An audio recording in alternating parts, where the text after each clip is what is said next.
Hello everybody. It's nice to know that the other old bloke in mobile called me old. That's very funny. So, thanks very much for listening. I really enjoyed the Domino's presentation. I thought that the really interesting points about that are how well somebody can do it who really focuses on it and has a very close tie with agencies, and there's a very strong understanding of the value that mobile can bring to everybody. It's definitely one of the best case studies around, and as Alex was saying, the data points in are fascinating. I have no data points in here at all. I don't have any bullet points either. I sort of thought there are probably going to be other people who've got much better information than I have, and I'll just talk about creativity, which is fluffy and light. But just a little bit of background. My name's Ben Scott Robinson. I've been working in mobile on and off since the late 90s. Built my first mobile internet site for Amex in 2000. Worked on BT Cellnet when they were doing their first website, all the way through to helping launch 3 in Hutchison and designing products for them.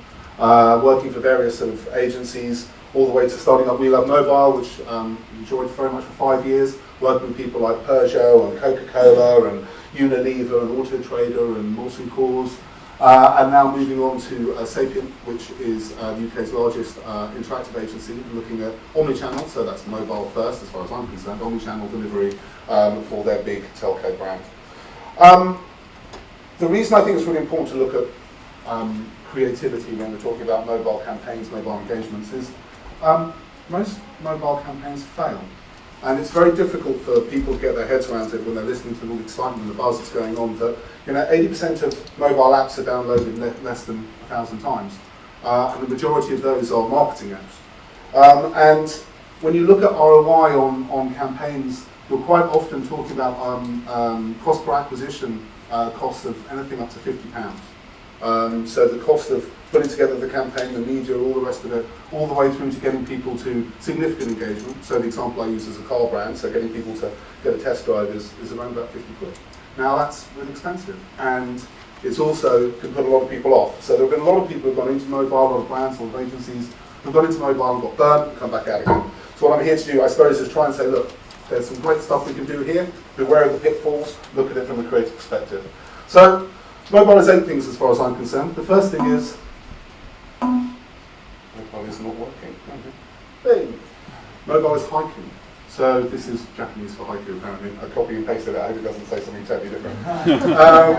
So mobile is haiku. What I mean by that is a mobile campaign, a mobile engagement is an engagement in miniature. It's focused and it's precise. It has to have a single goal and a single aim. You have to be really, really careful of what you're asking mobile to do. I come back to the Domino's example there. That's a phenomenal example of focusing people and getting people to be really precise about what they're looking to do. Going back to the Audi example that Google showed earlier on as well, it's the same thing. You are presenting people with the car that they hopefully want, and you're getting people to play with it, and that is very specific and very engaged. If you do that, if you really focus, you can do really well.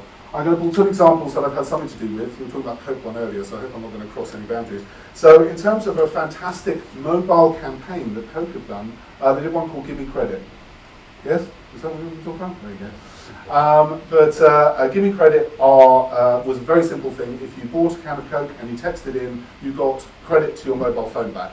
Now if you think about the target audience, they're kids, there's social currency and how much credit they've got on their phone, how many minutes they've got, how many texts they've got.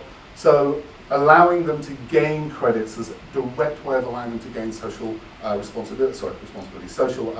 status amongst their friends. So it was a great, very simple way, although very complicated to implement, very simple from a consumer perspective way of engaging with mobile. A wrong thing, I would say, also Coke, is how Coke Zone works on mobile, which, and I've been involved in that in a couple of agencies, so I feel I have some sort of capability to be able to talk about it. But Coke Zone is a classic case of something that should be very simple and should be very engaging and should be very easy to use, being very complicated and very overblown, and really needs to be stripped back for it to be very effective. So you have 2 examples from the same brand of things which are, I believe, sort of show this haiku element very nicely. So the next one I wanted to have a look at was, well, this is supposed to be about making something that's iconic. So that's an icon rather than just a normal thing. But always on also works, so hey, we'll just play it either way. So If you do a promotion, particularly on mobile, it's the same with any promotion I suppose, but particularly on mobile, it takes a while for the promotion to seep into people's consciousness. You know, if you do something for a week or so and then pull it, and you go, oh, figures are rubbish. So of course they're rubbish. Because you haven't allowed people to see it, to understand it, to get what it is, to be able to, for a number to sink into their head or for it to be visible enough for them to be able to engage with it. You know, mobile is a channel which requires a certain amount of comfort and confidence to make it work. So people are not just going to jump in, they're going to sort of take a little bit of time to be able to understand, which is why long-term engagements with consumers like Domino's are so effective, because people have known about the mobile engagement with Domino's for a long time, and so that confidence and comfort that they can deliver works really well. So my positive example of this was around Orange Wednesdays, just because it's the biggest and it's the most well-known one, primarily because it's been around for 10 years now, and it's such a powerful product that when Orange decided to launch an iPhone app to support their love of film, it became the #1 film app in the UK. And you can pretty much put that down on the back of the fact that people just associated Orange with film via Orange Wednesdays. And it's still going on and it's still massively effective. I know EE have picked it up as well, and so you know, it's something that's ongoing. You have to give things legs. Another side, there's a car manufacturer who just come out with a promotion which I'm really not going to name because it's not great. But the idea is that you can go to a mobile internet site by texting in to then be able to leave a tweet about the car. So you're going through 4 stages to do something you could already do on Twitter anyway, so there's complexity in there obviously. But the key thing is, it was only up for 4 days.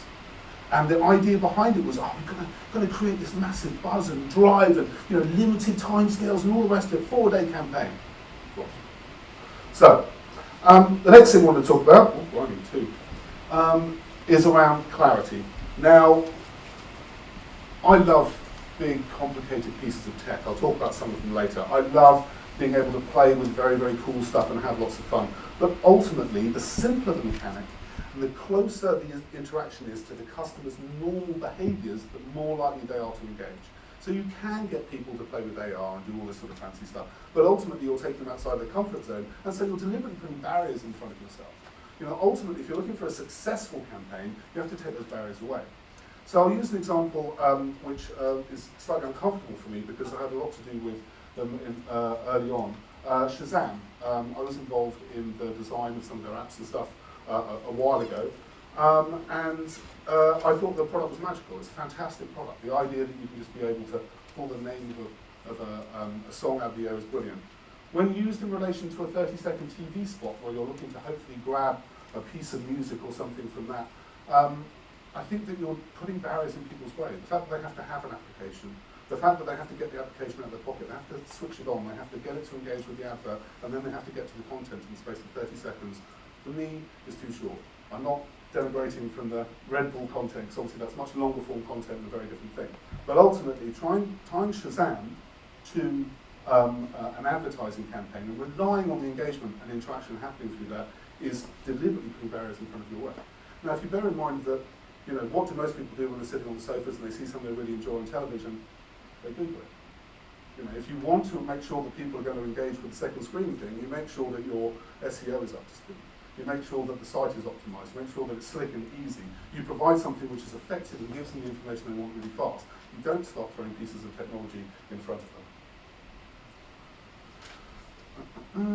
Now, I was looking for a lovely picture of a treasure chest here, but I think that this picture kind of gets the idea across much better. I hope you guys all know who Calvin and Hobbes are. Basically, Calvin he's a 6-year-old ultimately, but he's the living embodiment of enthusiasm and delight and amazement at the world that only small children can have. And there's a lot within the sort of Calvin and Hobbes cartoon where they're constantly trying to find treasure.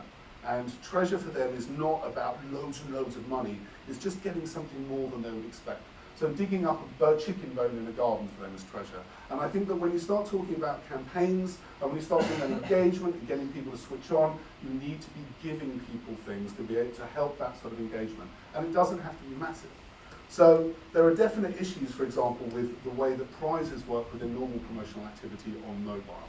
You either have a problem where the prize is too big, and so therefore takes away from what the product is itself, and also removes people from the understanding of how a prize could possibly be in their world. But then if you bring down to lower value prices, you have that issue of trying to create value without making it really expensive. So giving things to as many people as possible without bankrupting yourself in the process. So a campaign that I used that we were involved in to a certain extent was one for Dr. Pepper, which is one called Cancel Prizes. Now, it's SMS, I know. There was some games in it, some of which were J2ME, I know. It's not cutting edge technology. However, it's the most successful on-pack promotion that Coke in the UK said that they've ever done. I don't know if that's what they say, Alex. It had caused enormous response rates, 5% response rates, I think, off an SMS campaign. And the trick there is that what they were giving away, well, they gave away some big prizes and there's some nice stuff and all the rest of it, but the key, and bearing in mind the target audience were teenage kids, was that if you didn't win, you got something rubbish. And that rubbish prize was pants. Or you got a rubbish game, or you got a rubbish, and the whole point was, what you got was junk. Or, in theory it was junk, but it was branded junk, and it was junk that ended up being collectible junk, and it was junk that made people laugh. So collecting fart jokes and pants, as it turns out, was more successful than giving people holidays in Barbados for this audience. And that's just about creating value at a lower end and allowing people to discover it. Giving them treasure which they really want, not treasure they can't use. So the next thing is about simplicity. Now, there's a quote which says, simplicity is the key to brilliance. And I think we all can relate to Mr. Bruce Lee when he says that. If you do anything which requires complexity in the experience, so if you're talking about getting people to download an application where the interaction on the end of it's fairly basic, or if you're talking about going through lots and lots of phases to be able to get something that's worthwhile, or if you're talking about any of those sort of things, you're killing your own campaign. You're killing your own mobile engagement. I mean, it's pretty straightforward and pretty obvious. But I'll give you an example which came out recently, which we were shown by a mutual friend, which was for a water brand that's using it on babies at the moment. They have done an application which ties in with their above-the-line campaign. Their above-the-line campaign is a bit weird, but you can see why people engage with it. You think, okay, that's cool. The application requires you, the mobile campaign to engage with the advert requires you to download an application, to take a photo of yourself, to then go through 4 screens of information where you have to type in what you look like, and what you end up with is a photo that may or may not look a bit like you when you were little. Okay.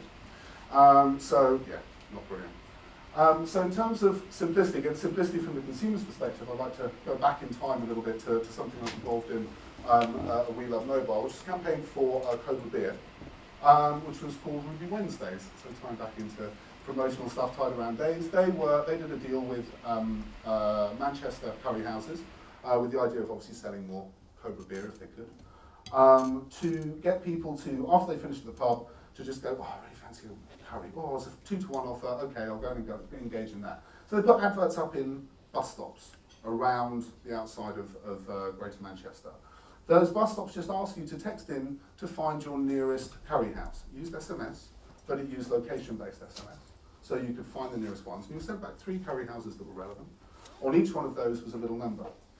You took it in, you gave the phone, or showed the phone to the guy behind the counter, and he had an IVR thing that he used. So you just had to type in the mobile phone number he needed to call, type in the number of the promotion, and put down the phone. And that was it. And in that process, we basically created a promotion that was totally location-based. We knew exactly where people were, we knew exactly what time they were engaging, we knew exactly how many people were going. We knew which curry houses were being successful in it, which curry houses knew how to do it. What we didn't, unfortunately, do was also translate the IVR instructions into multiple languages, which caused a few barriers. But ultimately, as a campaign, it was totally, provable, and it was totally contextual. And ultimately, it showed the value of those campaigns to the client, and it was pretty successful. So the next one. Stevie Wonder, just in case you didn't know. So Wonder, I was struggling to find a conceptual picture that matched Wonder, so I ended up going with Stevie down at the bottom here.